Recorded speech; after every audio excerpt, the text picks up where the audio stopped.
Hi, I'm Abby. And I'm Paisley. Welcome to the Nomadder Podcast, where our mom and dad will share about our full-time travel adventure. They give awesome tips about the best family vacation destinations, memory-making activities, and how to save while traveling. They also have really cool guests to answer all your family travel questions. Be sure to follow us at nohomenomadder.com.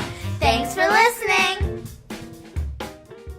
Hello and welcome to the show. This is your host, Neil Howe, and today my special guests are Mars and Ashley Fite of Fite Travels. Mars and Ashley are originally from Oklahoma and started traveling the US in 2016. And in 2017, they converted a Ford Transit into a tiny home, and they were featured on HGTV. After that, it became a lifestyle, and they spend each day now with purpose creating their own version of the American dream. Mars and Ashley, welcome to the show. Hi, we're excited to be here. Yes, thank you for having us. Well, give us a little bit more about your backgrounds. You are a couple and you are traveling the United States in a transit van. That sounds very exciting. Yes, it is. Man, we love living on the road. First of all, we have a 4-year-old daughter and a 10-year-old pup we all live in the van full time. And actually, we just celebrated 2 years in the van full time last week. So, we travel for work, we travel for pleasure, and so pretty much most of our life is just on the road. Well, that's definitely different. You know, it's different than the American dream that most people think of. Especially traveling with a child and a 10-year-old pup. Yeah, he's an old pup, or she. So tell us how that all got started then. What inspired you to hit the road like that? So actually, I was at home, and one night Mars came home and said he had seen a viral post that said the fastest way to travel the 48 contiguous United States while hitting national parks and landmarks. And he was like, this sounds like such a fun idea. We should do it. You know, Everly was 1 at the time. She'd be 2 in May. And I was, I said, that would be real. I mean, it would be really fun to do. And so as soon as I kind of said that, he started going to town on planning the route and how much it would cost, and, brought it to me and was like, look, we can actually do this. It'd probably be about 3 months on the road. And so Everly turned 2 May 2016, and then we hit the road and did the trip. And when we got done, we got back home, and, we weren't as satisfied with the suburban lifestyle anymore. And so we wanted to figure out how we could make it a full-time way of life. Well, I guess once you get out on the road like that, with all the experiences that you have, your view of life and normalcy does change. I was just talking to Mars before the show, saying that we are planning doing the same thing, traveling the 48 United States in the next few weeks here. So definitely looking forward to finding out from you some of those lessons that you learned on the way. But you didn't start traveling in the transit, did you? No, we did that trip in our Honda Civic, and it got 40 miles a gallon. So to me, I was like, this is a great way to travel because gas is so cheap. But then we did sleep in it probably like 4 or 5 times, not too many over the course of 77 days, I believe. But the nights that we did sleep in it were not fun.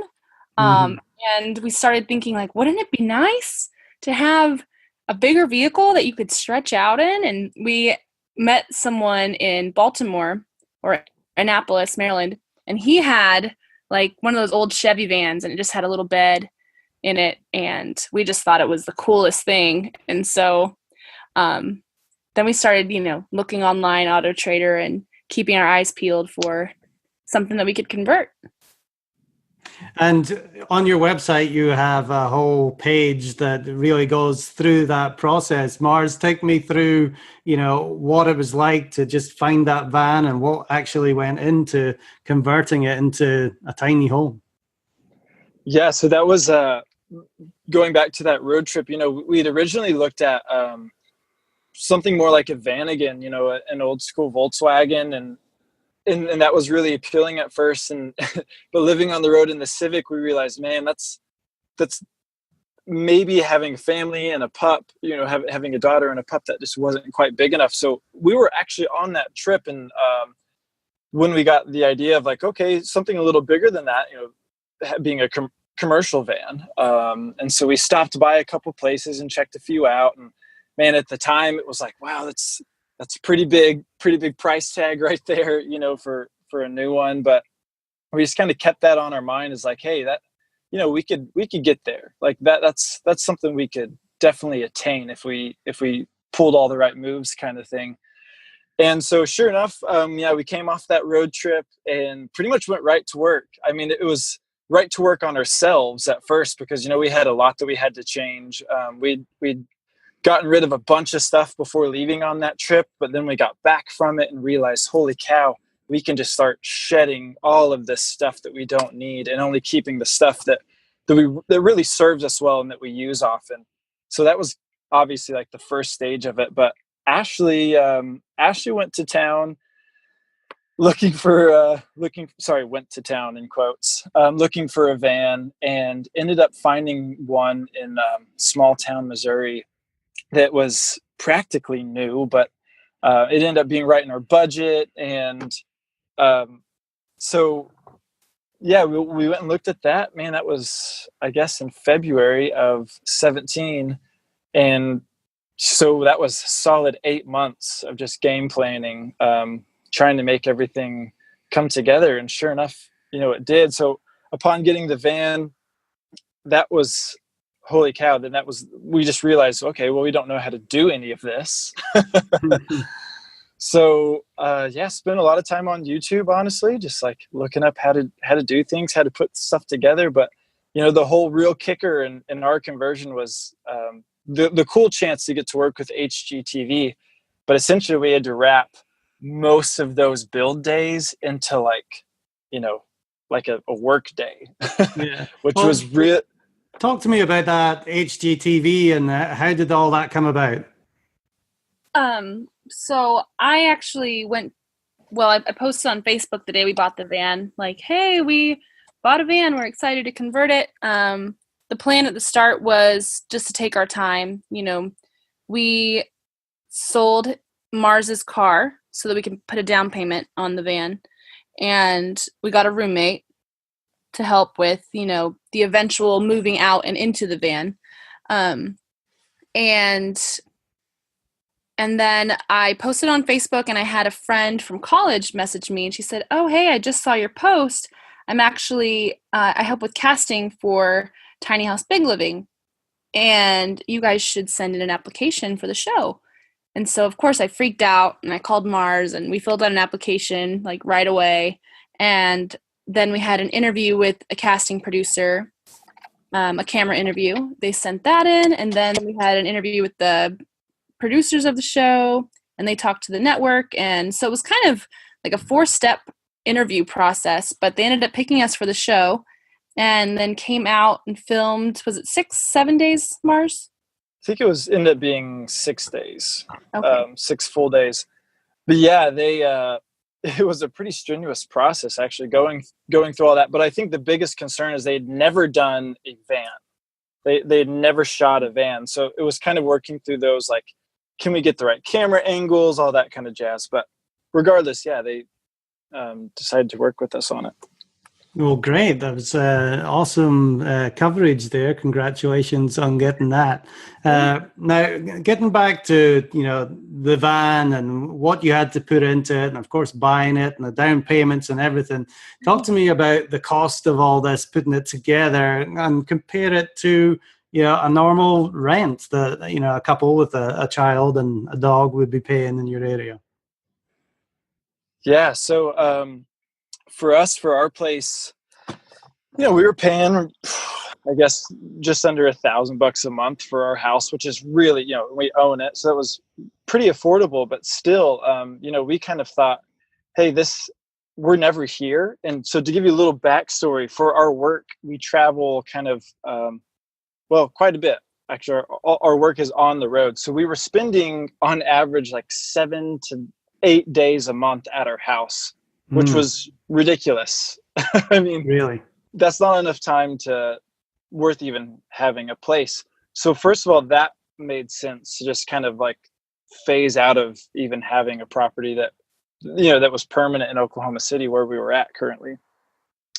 But yeah, so then we found the van, and the way I looked at it is we both had a car payment at the time. And then I sold a bunch of music equipment and stuff. So we essentially traded both of our car payments for a van payment.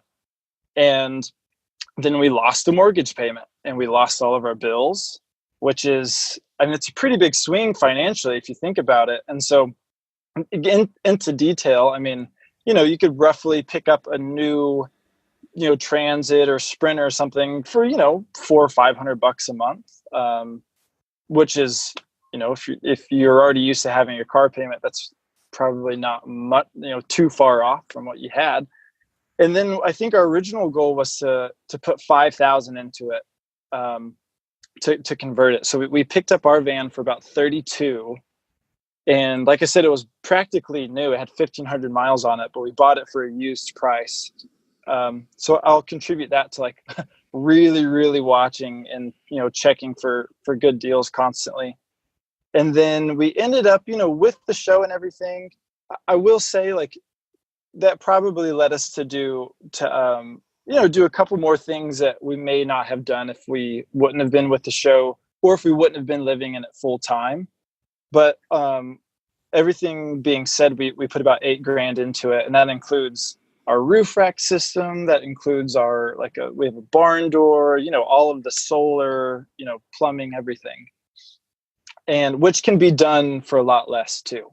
Mm-hmm. Just depending on like what's your budget and what you want to have on the road, honestly, if you're in it full time. But yeah, so, budget wise, that's about how it came out. Yeah. So, ultimately with all the things that you let go in your life with the house and all those bills and cars, it ended up being cheaper just to even convert it and have a house on the road while you're on the road all the time. Yeah, definitely. And also, Certainly. I think our biggest expense is gas. Like there were months where the gas cost more than the van. So initially that was a little bit difficult, but we've learned how to logistically plan a little bit better too, I think. Driving. Right. So whenever we were traveling for work in our Civic, we got such great gas mileage, and we would travel hundreds of miles, at a time for work within a weekend, even sometimes.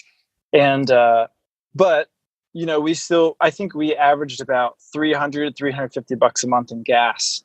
But that's how our living was coming. So it was kind of one of those necessary expenses. And now we average about $500 a month in gas. So it's not a significant increase.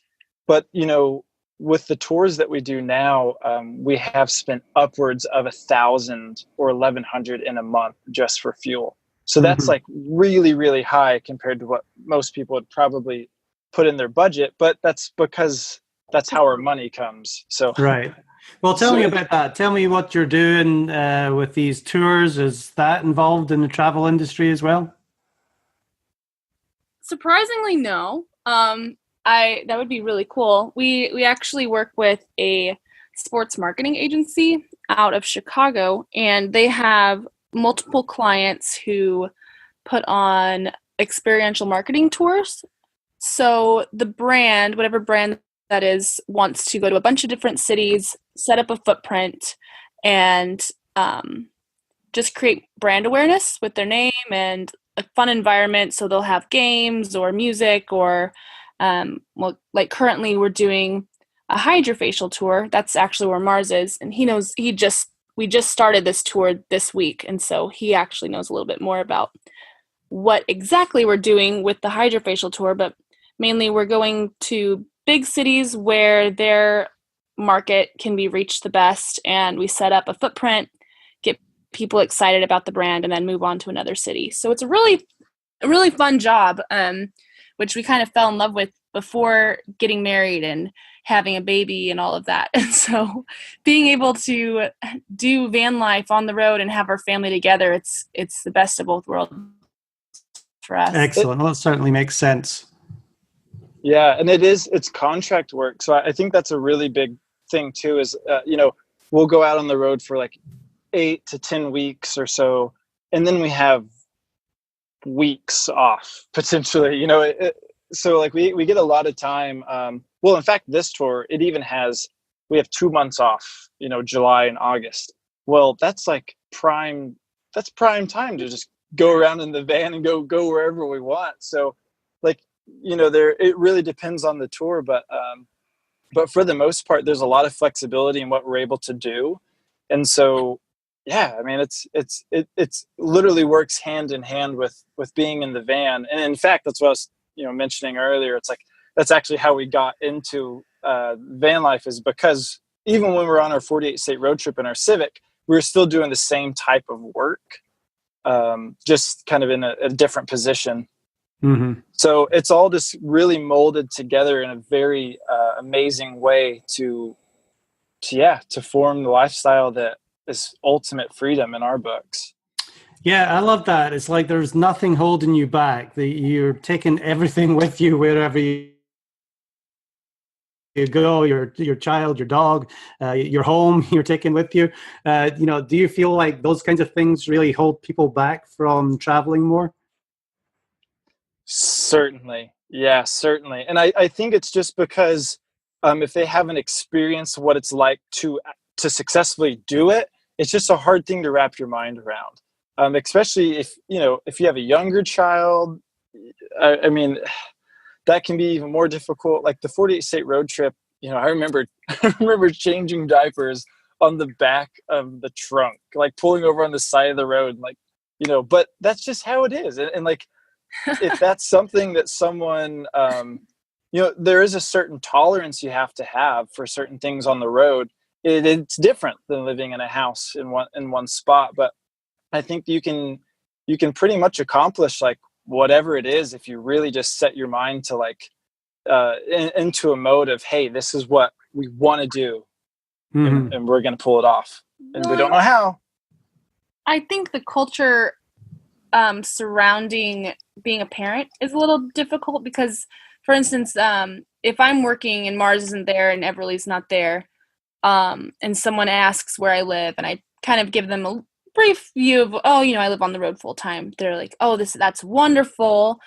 It's so good you're doing it before you're married and have kids. If I had money for every time someone told me that, and sometimes I'll tell them I actually am married and I have an almost 5-year-old and a dog, then they just look like I just told them, something crazy.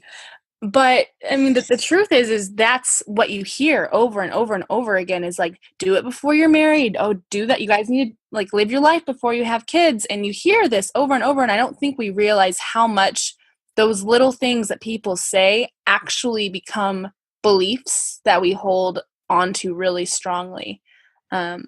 Absolutely. Yep. So it's almost like you have to rewire a lot of those thought processes.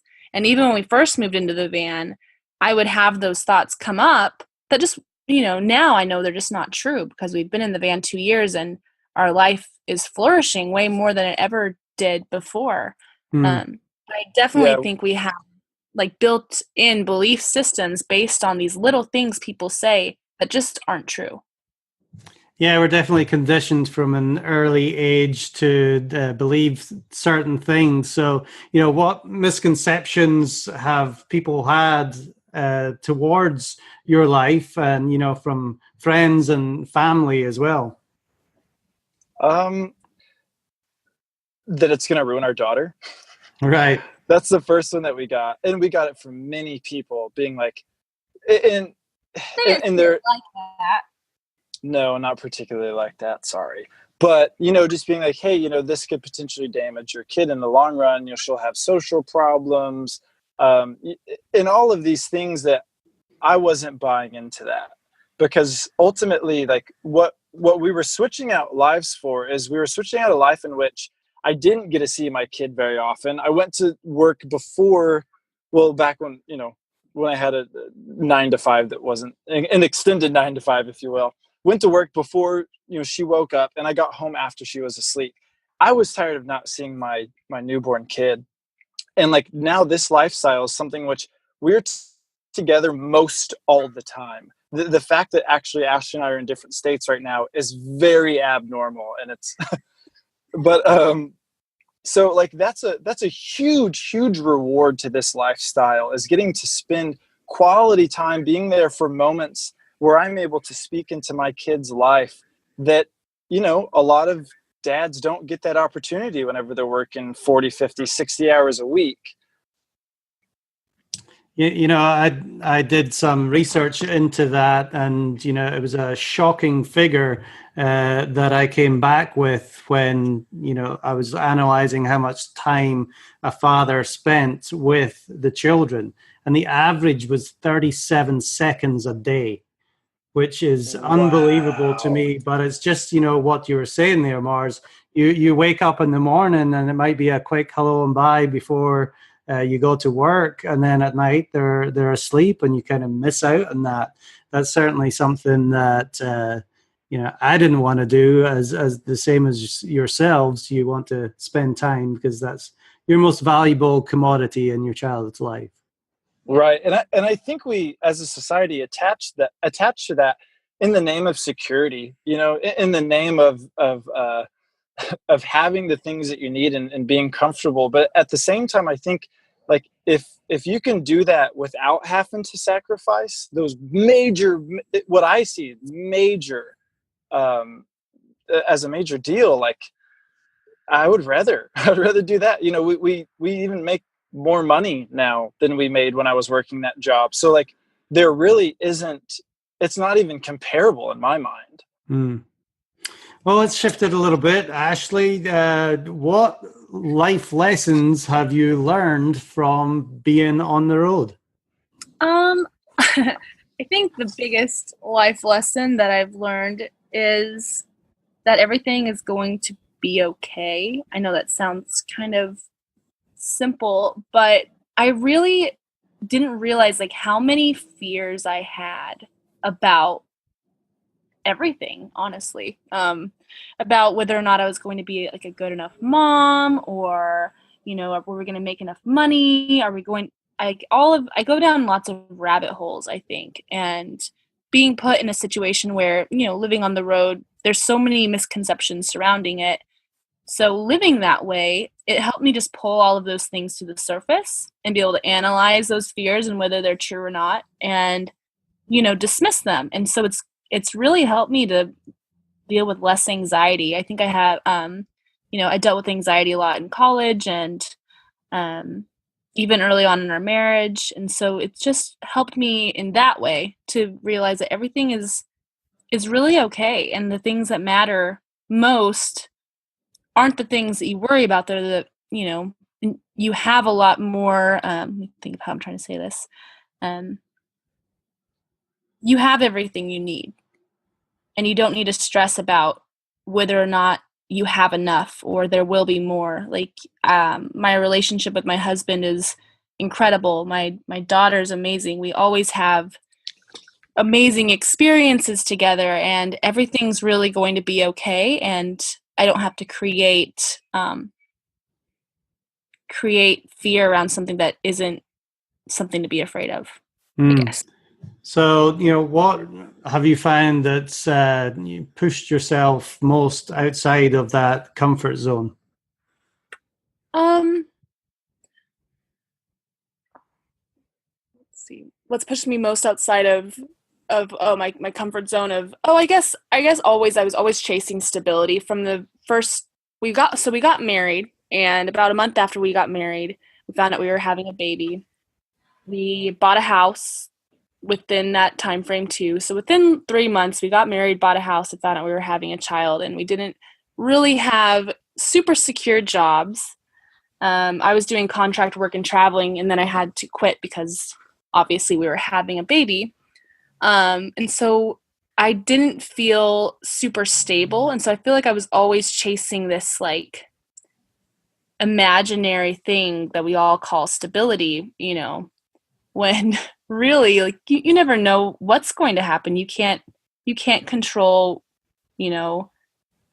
when you're going to die. You can't control how, when the job market might crash or the housing market. There's so many things outside of our control. And I think I spent a lot of time trying to control them. And so this life's just really taught me to let go of all those things that are just beyond our control and just enjoy the things that I actually have. Mm. And I imagine you find out that you don't really need much but each other when you're on the road like that. Oh yeah. I think the things I do this little thing where anytime I feel really happy, like just, sometimes you just feel happy for no reason. And so when I feel happy, I'm in a moment that it's bringing me joy, I'll stop and I'll just take a picture of whatever it is, wherever I am. And I'll make a little note and I keep it in this, little note thing on my phone. And when I go back and I scroll through now, most of them, I'm usually like eating something and Mars and Everly are there in the picture. Mm. And so, food, I guess. Food is always good too. So as long as I have my family and food, if I'm having a bad day, I'm like, let's go explore some local place to, local restaurant or something. And, I think it's good to realize those things that do bring you joy and they're usually pretty simple. It's not like a huge vacation to Mexico or something, it's little moments that really bring people happiness. And I think we look over those a lot when we get super busy with life, Well, that's a great lesson right there. Mars, what's been your most memorable experience being on the road like you are? Oh man, we had a time. We were coming back from the Pacific Northwest. We'd been in the van for 3 or 4 months, I guess, at this point. And we came back through Moab, Utah. And we were heading toward Colorado, which is kind of home base. And we had just went through a really, really extremely difficult summer right off the bat being in the van. We had some family situations and, some contracts that had fallen through. So money was tight and everything. But we had this moment in Moab that it was like anything we had experienced before, because we're sitting there underneath the stars, looking at the Milky Way up on top of the roof, and Everly's, fast asleep in her little loft. And we're just sitting there being like, hey, dude, everything is cool.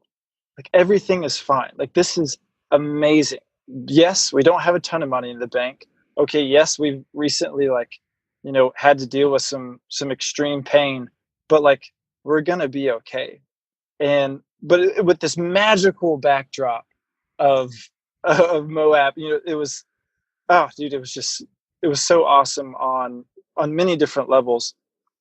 But then there are so many other experiences that I could go on and on about all day, because the van life really does, man, it truly does put you in a position where you're like, man, you just get to see so much. So I actually got asked that last night by a good friend in Nashville, and he was like, he's like, is it really is it really what it's cracked up to be like? Is that actually how it feels? And I was like, it's a different challenge, but yeah, man, it is. You just get to see so many cool things. You get to experience so many cool things. So yeah, hard to narrow it down to one. But yeah, so many experiences just to getting out there and seeing just what this country has to offer, never mind the rest of the world. So right. What are the future plans for the Fites then? Well, we have this tour that's going through October, and it's kind of like a 2 weeks on, and then we have a few weeks off here and there kind of thing. So we'll be making our way through New Orleans and then through Texas to Phoenix and the West Coast, up to Seattle, and really just then a lot of the Rocky Mountains over the next few months, which we're extremely excited about because that's kind of my favorite area of the country, is being in the Rockies. And then Canada and Alaska this summer. Oh, wow. I bet that's going to be great. Yeah, that was supposed to be the maiden voyage of the van. And because we decided to spend a little more on it, we put that off a tiny bit, but it might actually work out to where we have some work that's going up into Canada too. So like kind of a win-win there. But regardless, we've decided, hey, this is happening because Alaska it's always been a dream of mine to go there. Excellent. Well, I hope you have a great time, and I know people are going to want to follow you on your journey. So, Ashley, what is the best way for people to get in touch with you? The best way for us is either on our website, fitetravels.com, or Instagram. Instagram is also Fite Travels, FITE Travels. We also have a Facebook, but we're not as active on Facebook as we probably could be. But that also is Fite Travels. So everything's pretty consistent with the name there. But yeah, so either website or Instagram, I'd say. And then our email is go@fitetravels.com. Excellent. Well, I know people are going to want to just see more of your journey, see the van, find out about how you've been able to convert that and live your life in a van. Ashley, if there's a final message, or Mars, that you'd like to leave with our audience, what might that be?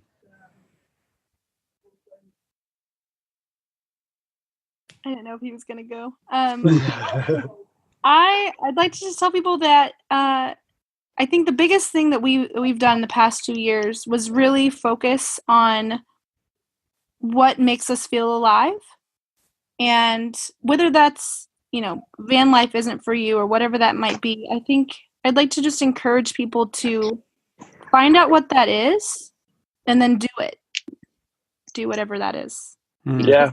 Life is short, Absolutely. To pay attention to the things that empower them and the ideas that empower them as opposed to the ones that drain them. Because, yeah, like Ashley said, we've been really trying to hone in on that the last couple of years, and it's really, really served us well. Excellent. My final question, favorite book and why? My favorite book is, I'm going to say first, I guess, just in case it's his. I don't want him taking it. My favorite book is The Alchemist. I don't know if you've read it. Have you read it? Yes, I have. I love how he finds like the golden nuggets and how it's the journey, it's the journey that is the prize, I want to read that book every year just because it just makes me feel excited about living. Yeah, I do love that one. Mars, how about you? Yeah, she spoke for both of us on that one. I had a feeling. Oh. That was well, I had already thought of that one. I don't know. We read quite a bit, so it depends on I haven't read The Alchemist was my beginning of the year kind of inspirational traveling book that we plan on both reading every year just because it's so magical. But another one that I've recently read is Love Does by the author Bob Goff, and it just has such a great perspective on how to treat people and what love truly looks like. So, which I think that's a very, very one of the biggest deals in our world is we came back from our 48 state road trip, and our message was, hey, love is alive. We've met so many people that did so much for us on the road that we could never repay, honestly. So I would suggest that book. Well, great. It has been really fun talking with you today and experiencing some of your journey. And to our listeners, make sure you go to their website or Instagram, fitetravels.com, and check out everything that they've got going on. Mars and Ash Fite, thank you very much for being my guest on the Nomadder Podcast today. Yeah, thanks for having us. It was fun. Yes, thank you so much. All right. And to our listening audience, if you like what you hear, hit that like button and share, and we'll see you next time on the show. Thanks for listening to the Nomadder Podcast. For more shows and resources, visit us at nohomenomadder.com and make sure to follow and subscribe.